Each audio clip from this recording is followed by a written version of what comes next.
known, I think, probably to many of the folks in the room, but I want to thank them for taking the time to be here. A little bit of housekeeping before we turn it over to our moderator, Casey Seiler from the Times-Union. Thank you, Casey, for doing this. First of all, I want to thank all of you who brought in your leftover turkey this morning early so we get these sandwiches made. We want to make sure you're getting your full contingent of turkey this week. Where's Sarah? There's Sarah. So this is the actual housekeeping. We have PE credits available for our friends on the engineering side of our industry for this session. You need to see Sarah to sign in, or it's going around the room. Yeah, I'm going to send it around the room. So if you're looking for PEHs, we were approved for 1.5 today. I'm going to send this around and just make sure you write as legibly as possible so that I can connect with you to get your certificate. Yep, and make sure she gets it back, whoever gets it last, because otherwise nobody will get their PDH credits. But on behalf of Rebuild New York Now, our chairman, Gib Gagnon, is here from Milton Cat. Gib, thank you for your leadership. We're excited about this discussion. There's been obviously a lot of focus on some aspects of what's going on with the Thruway. The big news, obviously, is the new Tappan Zee Bridge, the Mario Cuomo Bridge. It'll probably take me about 12 years to start calling it that. With all due respect to the Times-Union, I still call it the Times-Union Center the Knickerbocker Arena, so I'm a little slow. We're paying a lot of money. I know. They paid a lot for that bridge too, so I'm working on that. But old habits die hard. Obviously, that's been a topic of a lot of focus and excitement, as it should be. It's a critical project for the state and for the Thruway. Now there's a lot of chatter about electronic tolling, about new rest areas and other amenities on the Thruway system. All are great, all are exciting, but there's not as much focus on the nuts and bolts of the Thruway maybe as there should be, which is the pavements and the bridges that actually make up the Thruway itself. And so we thought this was a good opportunity to get folks who know a lot about that together to sort of talk about what's happening today, what's coming in the future, and what we need to do to meet the needs of the Thruway, which is obviously a vital corridor for the whole state's economy. So without further ado, I will turn it over to our moderator, Casey Seiler, and we'll get this conversation underway. Thank you. Mike, thanks a lot. I appreciate it. I'm Casey Seiler. I'm the senior editor for news here at the Times-Union. I'd like to welcome you all to the Hearst Media Center. I don't know if any of you have been here before for any of our events, discussions, but we want it to be something of kind of a town hall for issues that matter in the capital region and beyond. Is this too loud? Is it loud enough? Good in the back? Am I good? Okay, great. I'm the only one wearing a lavalier mic. You all are available for professional development credits, as mentioned. I have a couple of facts, about a half dozen, that I will have to mention at some point during this discussion. I was going to set my phone to make a quacking sound whenever I mentioned one of those, but I've decided to forgo that. But well, before we proceed, I'd just like to introduce our panel, and an illustrious one. It is directly to my right, Michael Schaum. I'm pronouncing that right, correct?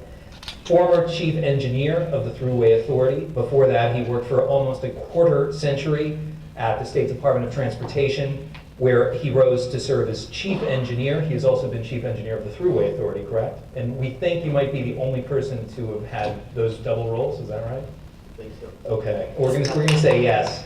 That is not a professional development credit factoid, by the way. And also a director of Region 2, which was based out of Utica, is that correct? Yes. He's currently Northeast Transportation Business Line Leader for Gannett Fleming Engineers and Architects. And to his right, also a former, I'm sorry, you weren't executive director, now I'm going in reverse order, a former executive director of the Thruway Authority, Tom Madison, whose previous service includes work as Federal Highway Administrator, State DOT Commissioner, and Deputy Secretary for Transportation. He's also Executive Director of Cornell's Program on Infrastructure Policy, and last but not least around here, Executive Director of Capital Gondola LLC, which many of you might be familiar with. I will say, as I mentioned when we were having lunch, that when I wrote a column that expressed a small degree of dubiousness about the idea of a gondola over the Hudson connecting the train station and the Capitol, he wrote the nicest and most comprehensive I beg to differ letter that I think I've ever received, so thank you very much for that. Civility is a virtue in these parlous times. Anticipating that I might see you in one of these forums, I wanted to be... He was working me at lunch, ladies and gentlemen. Next to him, Maria Lehman, another Thruway Authority veteran who served as its COO as well as acting executive director. She just recently returned to Parsons, the company, not the art and design school, as vice president of business development for New York. And last but certainly not least, Michael Fleischer, who served as, yes, once again, Executive Director of the Thruway Authority from 2003 to 2011. Prior to that, he worked in leadership posts at the State Department of Transportation, including service as First Deputy Commissioner. He's currently President of Strategic Public Affairs, and I believe everyone at Strategic Public Affairs is currently in the room. With that, let's please welcome our panelists. Thank them all very much for making this happen. So what are we talking about when we talk about the state thruway system? We are talking about 570 total miles in length, 2,800 lane miles altogether. I was actually surprised to hear that it's that little. It almost seems smaller when you think about it in that sense. 134 interchanges. And yes, ladies and gentlemen, that is your first professional development factoid. So going down the line, what is the current state of the thruway system? We hear so much emphasis is put on the construction of the Mario Cuomo Bridge, where its condition, the thruway's condition is most healthy. Where is it most strained or corroded? We can start with you, Mr. Chairman. Right. Thank you for the opportunity to be here. This on, right? Yeah, I can't tell from here. You can hold it real close and you don't have to worry about it. So, you know, the Thruway, as everybody knows, was built over 60 years ago, 65 years ago or so, during the 50s. So the system is pretty old. If you look at divided into two asset types. So you have the pavements, which about 10% of the original pavements have been replaced. So 90% of it is the original pavement underneath. It's a concrete. It's been overlaid and, you know, some work has been done on it, but it's still the original pavement. And then with the bridges, you have 809 bridges, and I think about 20% of them have been replaced.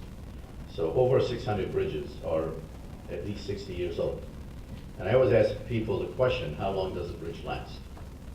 And does anyone not know the answer to that, how long a bridge lasts?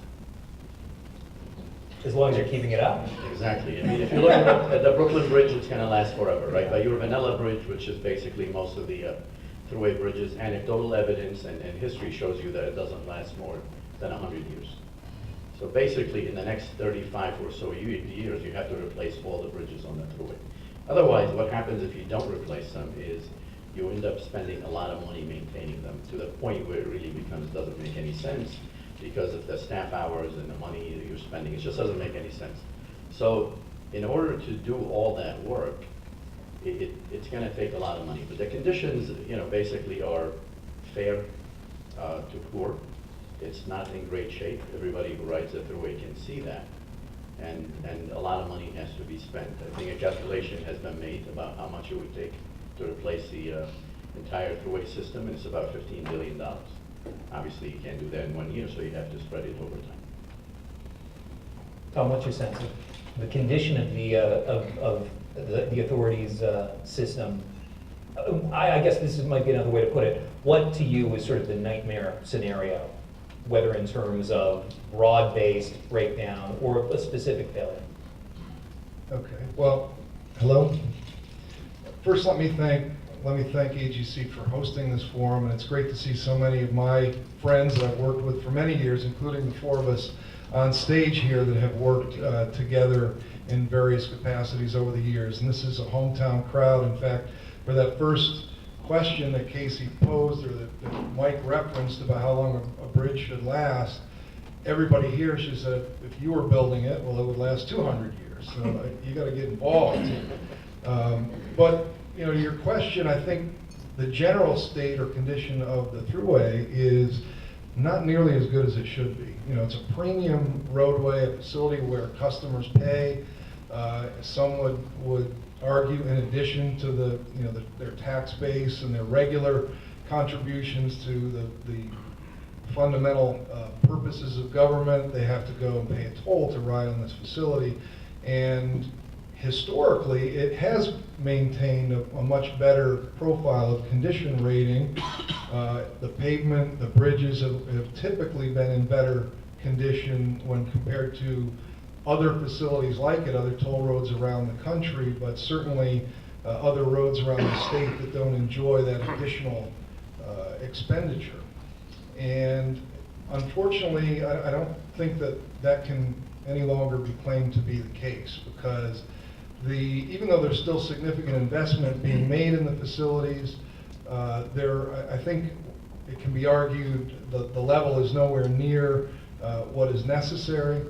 The Thruway Authority is unique in that it's a closed system. So as Mike, I think, mentioned, it's a 570-mile system, but you have the ability with a system like that, unlike looking at the 250,000 lane miles of highway across the entire state of New York, you can look at every single treatment that's ever been done to the Thruway very systematically. You can make metric-driven decisions about what sections should be prioritized and where the investments should be made. But we don't do that because our decisions are still filtered through too many different processes that really have nothing to do with the condition of the system. And of course, there's always a political filter that's added on to that process. But I think this group has all been involved and interested in trying to look at the Thruway in a more kind of engineering-centric approach and identify the areas that are in most need of repair or revitalization or modernization, and focusing on it that way. But at the end of the day, it's really a deliberative process that oftentimes causes areas that don't need as much attention to get reinvested in, while others that need significant attention get overlooked. So that leads to inconsistency and a condition that's less than it should be. Rick? Okay, I'd like to also mirror, thanks to AGC, Rebuild New York, and the Times-Union for having us here. Tom's right, we've all been partners in crime on some project or another throughout our careers, and tend to help each other out where we can and bring perspective. What I'd like to bring, I obviously agree with the two panelists ahead of me, but I also would like to say that TRIP did a roadshow last week across New York State. And they basically, for the first time that I remember, talked about the Thruway. And it's not where it needs to be. It was typically focused on state and local roads, but not on the authorities' roads. And they basically broke it out that about a third are in poor condition, miles of the Thruway, a third are in fair, and a third are in good to excellent condition. That was not acceptable in the past as far as a metric. And if you look at some of the asset management information that the Thruway actually has on their own website, they are just barely above what the board objective is to maintain both pavement scores and bridge conditions. I think that's the first time we've been there. I obviously drive the Thruway a lot. I'm a Western New Yorker, and I spend a lot of time in Albany and a lot of time in New York City. I don't remember the number of patches, for example, on the road that we have now. And so those are all very concerning because people choose to drive that. It's the backbone of trade and commerce in the state. Good, bad, or indifferent, that's where most of the miles, 8.4 billion miles traveled last year on the Thruway, on those 570 miles. There's heavy trucks on it. It gets beat up pretty good. So we have to look at a plan that comprehensively looks at how we rebuild it. Now, there's some argument whether the first interstate was in Pennsylvania or New York, and it's, who put the first shovel in the ground versus who had somewhat of a system. But I can tell you that the PA Turnpike has started on the plan to rebuild the whole system because they understand they're getting to a point of diminishing returns. They're not getting the life cycle that they want on the conditions they're getting. There was discussion on the Tappan Zee. Tappan Zee is about 20% of both the revenue and the traffic on the Thruway in a given year.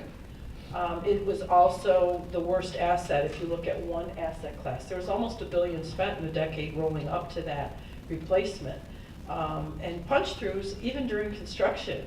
So it really needed to be. So we got 20%, the one big 20% out of the way. Now we have 80% of the rest of the system that we have to address.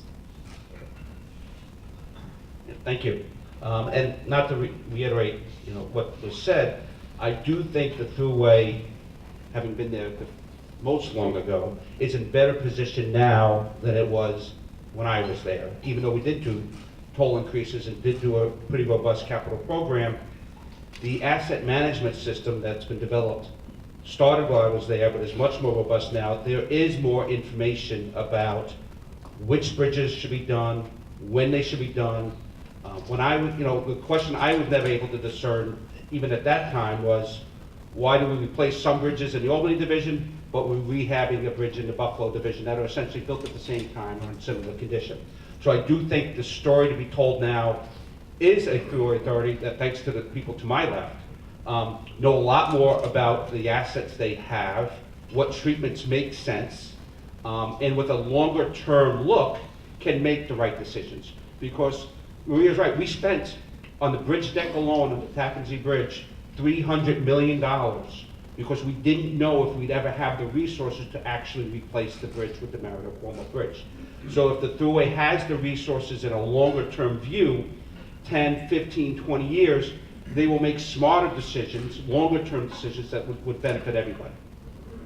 So 809 bridges, 15% concrete structures, pre-stressed girder arch, rigid frame or box culverts. The remaining 85% of the bridges are steel structures with asphalt overlaid reinforced concrete decks. And yes, that's a professional development.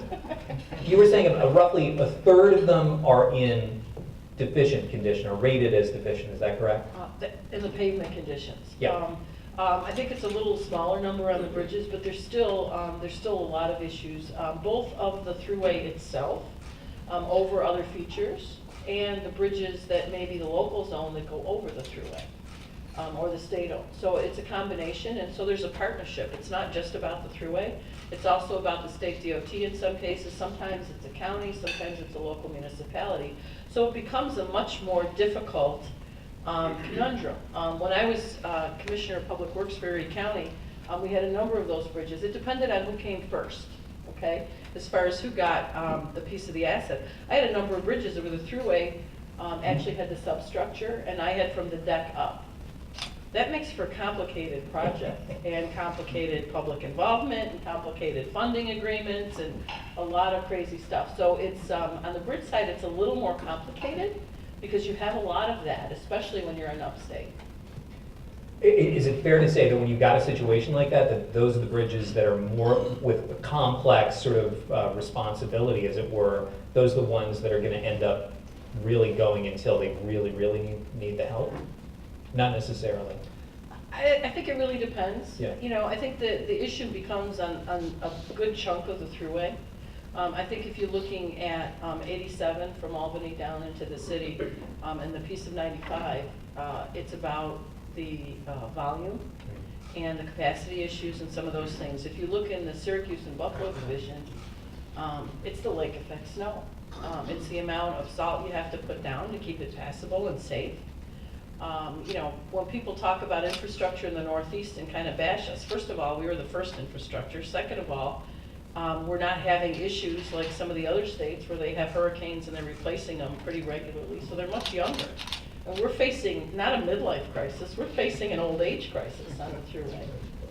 Well, before we kind of move on to solutions, just a little look back at the history of how we got here. How did we get to this position? Where did the state miss the opportunities to reinvest, to spend a sufficient amount on maintenance? Has it been sort of a kind of even strain of, I don't know if neglect is the word, down through the years, or were there opportunities that were definitely missed along the way? What are the conditions that arose that brought us to this pretty fast? Yeah, I mean, it's not a neglect per se, it's really an underinvestment. Is it, but isn't that's got to be a form of neglect when you You invest. can call it that, Yeah. but it's not unique to the Thruway, it's not unique to New York State. You'll see that in most of the northeastern, midwestern states, probably West Coast. But if you look, and you can look at this at a macro level, and you can look at it at a micro level. So at a macro level, there's many entities that put out these reports and they say we're investing so much money, and really we're investing about 60% of where we should be, right? I mean, that's kind of the average number. So, and actually when I was in Region 2, you mentioned I was regional director for the Utica region. I did that at the micro level.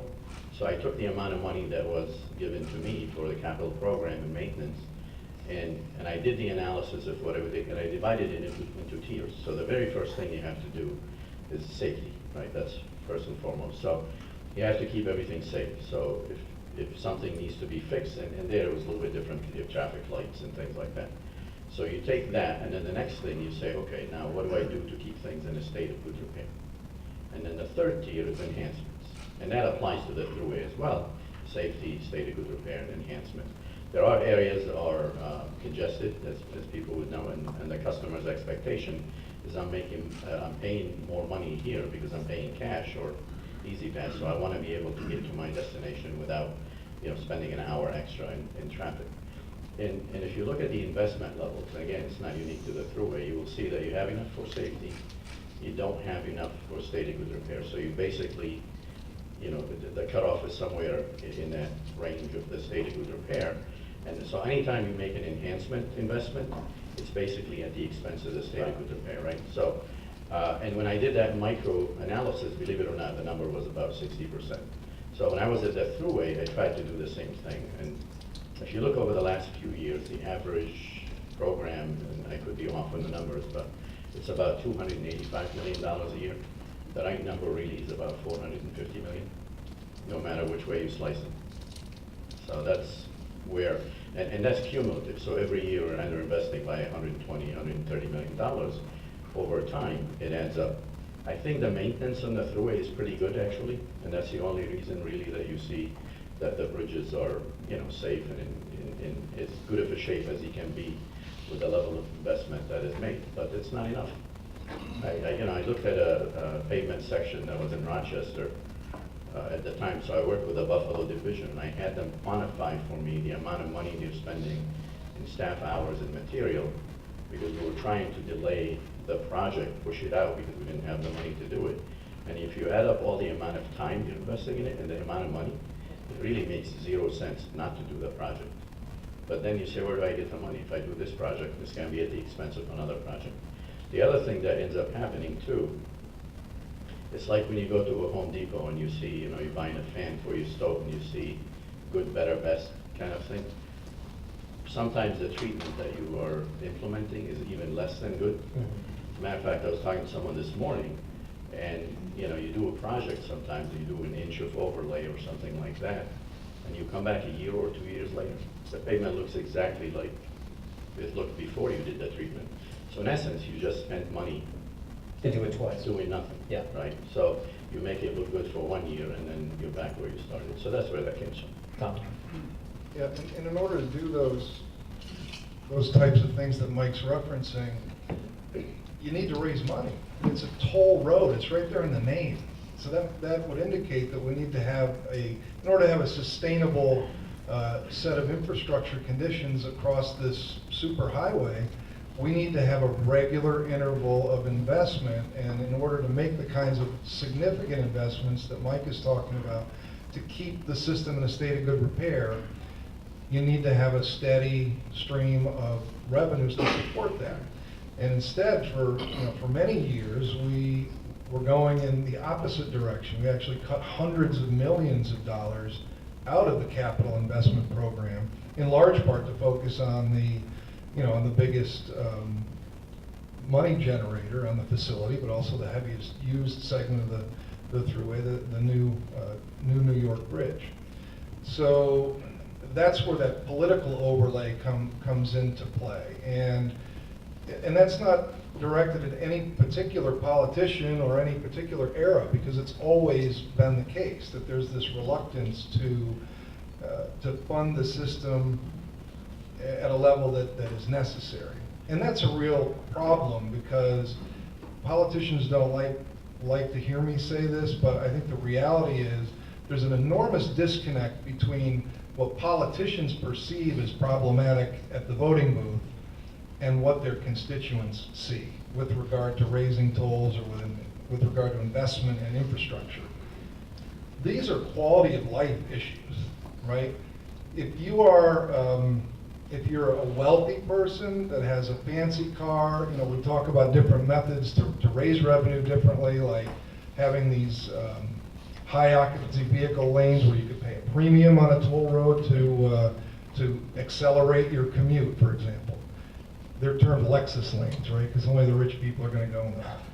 Survey after survey has indicated that is not the case. Because it's a quality of life issue, it's just as important for the single, working parent that needs to get to daycare at a certain time every day and know that their commute is not 20 minutes one day and 50 minutes the next.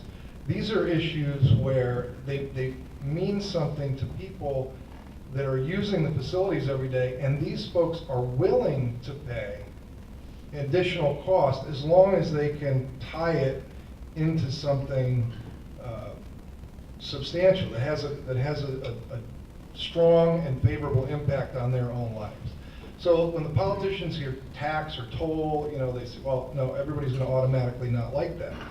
I don't think that's the case, and surveys, federal surveys bear this out, that if you spend the funds in a responsible way, you look at it from a data-driven approach where the priorities are set to improve the areas in the intervals where they need to be maintained, people won't mind, and in fact they expect, if they're driving on a premium superhighway facility, to pay a little more, but to have a better experience. State authorities in general, you've never seen a contest called Most Beloved State Authority, and you probably never will. But does the Thruway Authority do a good enough job in, as you describe it, something of a political job of making the case for its own existence? In other words, does it do a good enough job in marketing its own value, the role that it plays in the maintenance and the improvement of the system with the general public as much as it needs to do? So much of what the people, what I think the general public knows about the Thruway system is either mediated through politicians, mediated through hearing about the budget negotiation, or being cheesed off at a pothole or a long wait at a construction site. So. Well, I think we can always do better. I think there's been some focus on that, probably in the last 5 or 6 years, simply because having been involved with the Tappan Zee replacement, it was a huge inconvenience for a lot of people for a long time. And so we really had to focus on the customer service. I said, we basically took that 20% nut off the table. I think that's also why, you mentioned the welcome centers. Those are leased, okay, and the revenue comes back to the Thruway, and down to nitty-gritty details if you go on the financial pages of the Thruway. But those are a customer service thing. If you look at the #1 complaint that the Thruway has gotten over time, it's the cleanliness of the bathrooms, not the potholes, not the condition of the road.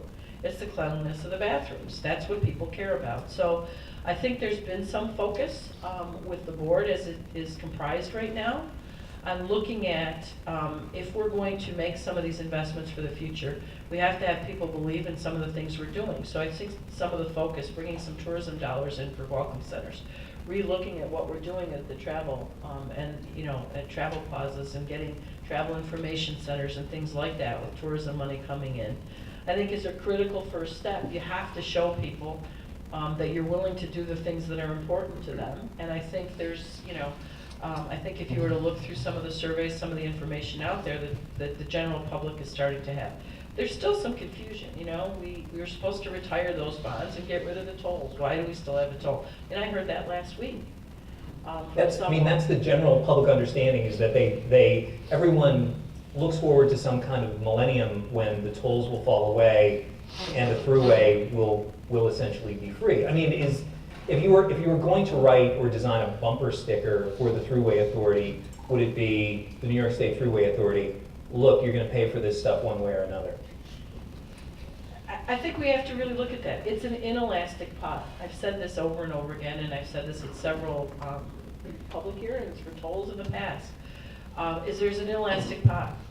ASCE, the American Society of Civil Engineers, has a report card that has a D+ for all infrastructure. It's not getting better, it's getting worse, because people don't, there isn't general tax revenue to throw around. Money has to come into the system somewhere to pay for this.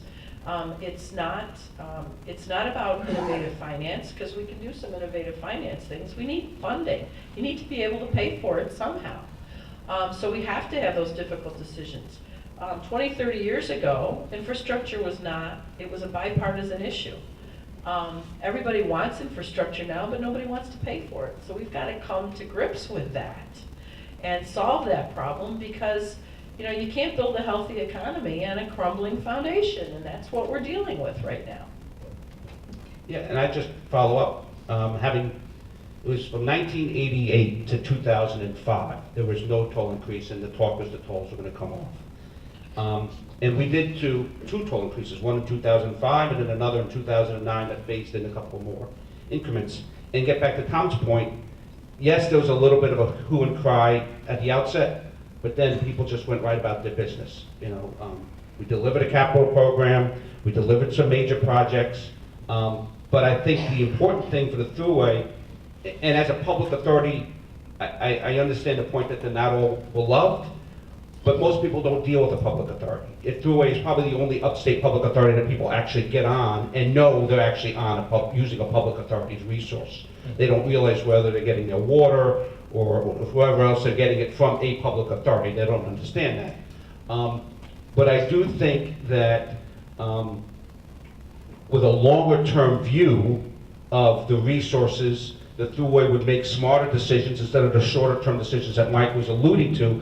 You do that quick fix because you don't know if you'll have funds in 3 or 4 years to do a real reconstruction. So you do a short term fix and you have to come back because that's what you have confidence in. So I think if the leadership in the state and everyone took a look at what they want the Thruway to be 15 years, 20 years from now, when we're no longer stopping cars to pay the toll, because we now have all electronic Easy Pass, which will open up a host of opportunities, both in terms of new exits, because you need less space, you need less money to operate and maintain it. You'll have more people not thinking about the tolls they're paying as they're on the Thruway and stuck in traffic, that you have service areas that are more modern and the truckers know where the parking spaces are before they get there. You know, that's what we need to show, that vision of, yes, you're paying a toll. No roads are free. You may not pay a toll on the Northway, but you're paying on the Northway. The roads don't pave themselves, they don't plow themselves. So I think that's what we need, is a longer term vision of what we want the Thruway to be, how it needs to interact with the rest of the transportation system. Because those who use the Thruway aren't using the Thruway because they love public authorities. They're using it because it's the best way for them to get from point A to point B. And how do we make sure that it continues to serve that role for them? I'm championing the bit. Yeah, a little bit, yeah, because, and Mike, you teed that up beautifully. We're talking about public authorities versus, you know, state agencies and how they budget and how they make spending decisions. In a perfect world, we wouldn't even be discussing that at all, because if there weren't a complete integration of all this crazy quilt of transportation and infrastructure entities and operators that we have in New York, at least there would be some body that would facilitate better coordination. So it happens all the time that even though the DOT and the Thruway Authority endeavor to coordinate and cooperate regularly, taking care of their day-to-day responsibilities, it makes that very difficult. Other states have very effectively taken the federal model and kind of have a secretariat of transportation or infrastructure that then has a board and administers funding and capital programs and decision-making and even operation and maintenance in a coordinated way. And there's no reason, well, there's lots of reasons that people don't want to do that here in New York, but this would be a tremendous benefit. You know, you would have a better coordination of those scarce resources that, you know, apparently there's a reluctance to go out and increase tolls or dedicate the appropriate amount of funding from state budgets to deal with these issues and problems. So have it better coordinated. Make sure that there's equity, make sure that the entities are operating, and these public authorities, people probably don't realize there's thousands of them in the state of New York. We think about, you know, the big ones, MTA and the Thruway and the Port Authority, but you know, there's no coordinated toll policy amongst those entities. There's been work in that regard, but I have a real hard time understanding why we're still paying $4.75 cash price at the Tappan Zee Bridge when the George Washington is $15. You know, it just doesn't make sense. Any business person in this room would never make decisions like that. So there's lots of opportunities to effectuate some coordination and savings and resource targeting just by getting the existing groups to play well together and to procure in a common way and to have, you know, it would be a lot easier for these folks in the room today that are regularly going after business from all of these separate entities where there's a different set of rules and a different timeline and a different protocol for every group and even subgroups. You know, you got the MTA that has all these different operating entities. So we should fundamentally start to pull those pieces together, and I think it would help. I'm going to pause here for another personal or professional development factoid. In fact, I'm going to hit you all up with a quiz. Name 4 of the 8 major bridge structures on the Thruway, and that question goes to you, Tom Madison. I was just talking. Obviously, the new York Bridge. Check. And Maria's favorite, the Grand Island bridges. Check. That's fine.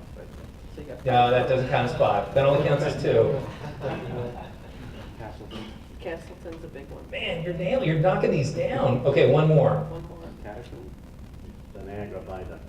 Niagara Viaduct, very good. Give them all a big hand, ladies and gentlemen. We're now one factoid closer to professional development, hour and a half. The last one that's on here is the Byram River Bridge. I don't even know where that is. One of my favorites. Where is it? Seriously?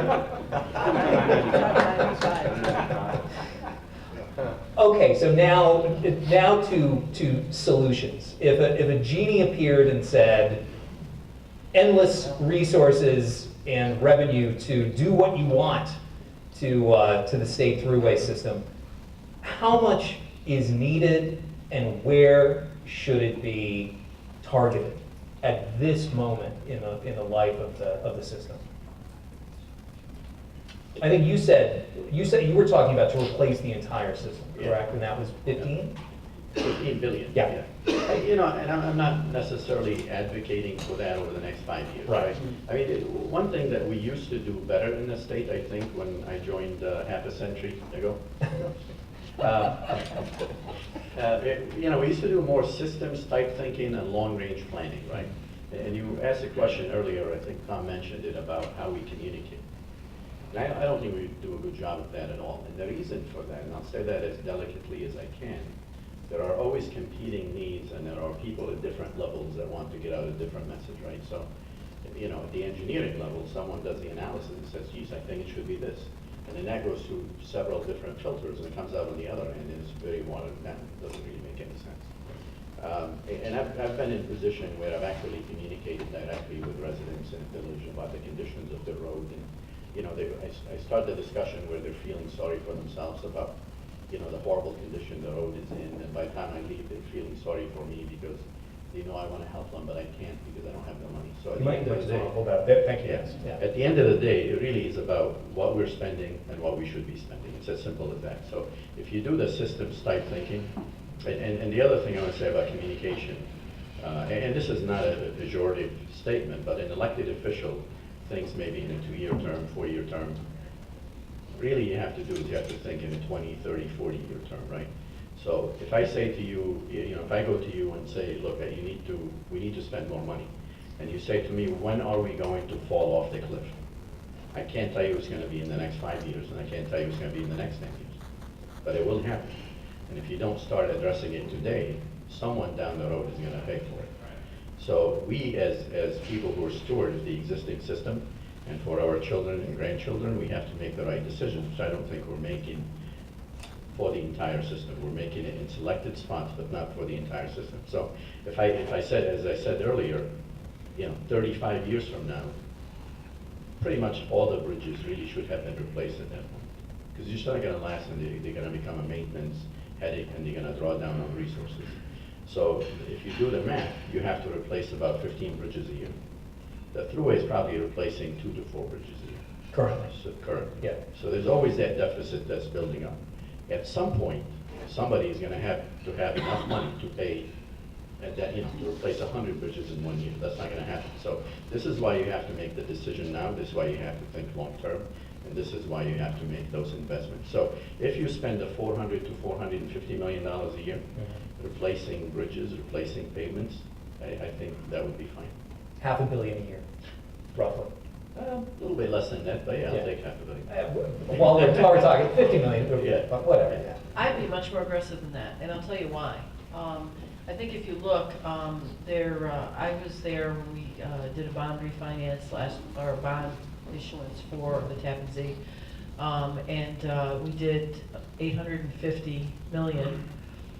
It was oversubscribed 6-1, and we paid 3.5%. This year they did a refinance in March on some of the older bonds, and they did a refi at 3.19%. I am not saying anything new to 2/3 of this crowd, but the construction cost index is 3.3% to 3.8, and it might be much higher next year. We don't know what the impact of the tariffs on steel and aluminum are going to be. So I would say that, if there was a borrowing this year at 3.2% plus or minus, and the construction cost index is 3.3 to 3.5%, we're losing money by not rebuilding as much as we can as quickly as we can. Now that being said, we really need to look at a systemic approach, and I would love to see, kind of a master plan for the whole Thruway. And what would happen, what if we spent $1 billion a year for 15 years and rebuilt the whole thing? What would that look like from a financial plan? What kind of partners would we need? And what kind of impact does it have? I don't know that you can do more than that, because think about the disruption on the main trade route, right? I'm going back to the 8.4 billion miles a year. And so there'd be horrible disruption if you did any more than that. So I think that's kind of the upper limit, but I think somewhere between $500 million and $1 billion would take care of the problem in our lifetimes. Well, just to piggyback on what Maria said, the construction cost is either you pay for it now or you pay for it more later, right? So construction cost just about doubles in every 10 years. So that's another argument for what So Maria's if saying. cost of money is low, we should be going for it now, because it's not going to continue to be as low as it is.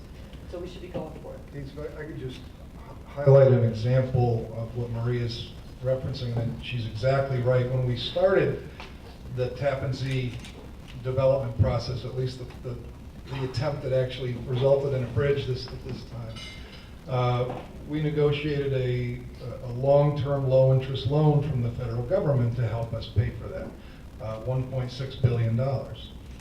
And this is sort of a plug for the innovation of the private sector and the way that project was delivered through design build, and the ability to bring in a lot of different private entities and consultants that gave us a lot of information and wisdom that, that typically government agencies or public authorities just don't operate with. So we go down to Washington after 2 years of protracted negotiations, and we close the deal with the federal government, and we sign a contract to pay 3.25% interest on this loan. And most of the time when these loans have been given for other major projects around the United States, the receiving entity will take that money immediately and begin to put it into the project to build. But our financial advisors, who were part of our team on the project development, said, wait a minute. There's a provision in this TIFIA loan from the feds that allows us to begin paying it back, sometime after substantial completion of the project. So let's fly up to New York and sell $1.6 billion worth of new New York bridge bonds with a total interest cost of 2.2% versus the almost 3.2% we were going to pay on the market. And there's a $250 million spread right there. So those are the kinds of innovations that you can do, but it takes non-traditional thinking to do that. The people of the Thruway Authority and of the DOT and all these government agencies do a tremendous job with the scarce resources that they have. But they could be much more effective and do a lot more with more resources to what they're trained, you know, to do and accomplish. Let me add real quick to that. I think one of the issues there is that if you look at a state agency or state authority, it doesn't matter either way, it's the same thing on the local side. You basically have a legal department and a procurement department and an audit department that when there's a problem somewhere, somehow, we never want to see that again. And so they put policies and procedures in place that are very risk adverse. And they tend to be looking in the rearview mirror. You don't drive looking in the rearview mirror, you drive looking forward. And so we need to look at some of the innovations that are being done in other states, in other countries, and figure out where our best bang for the buck is. And sometimes that means that we, as a public entity or a private entity, has to take a different risk profile than we're used to. And you know, I was looking at who came, and we've got about 25% of the audience that are in the financial and the insurance industry. They understand that. They have money that's willing to be spent and wants to go into infrastructure, but we have to look at different mechanisms on how to get this done. Okay, all right. So name a couple of them. And you mentioned, for example, partners that the authority might want to take on. I mean, what would that mean in kind of the either the financial or in the yeah? I think when you look around the country, all the new roads that are being built and the new facilities, they're all being built with a private component. They're being built with a revenue stream, i.e. tolls. They're being built all electronic toll collection, which reduces costs and gives a little bit more certainty. So I think part of it is getting out of the idea or mindset that a toll is a bad thing to have, because if you want growth and if you want infrastructure and you want to be like Texas and Australia or India, they are using toll revenue to invest in infrastructure and provide a service to their citizens. So I don't think we should be shy about how the tolls are important. And, you know, not to beat a dead horse, but there are no free roads. Someone has to pay for them, someone has to clean them, someone has to build them, someone has to inspect them.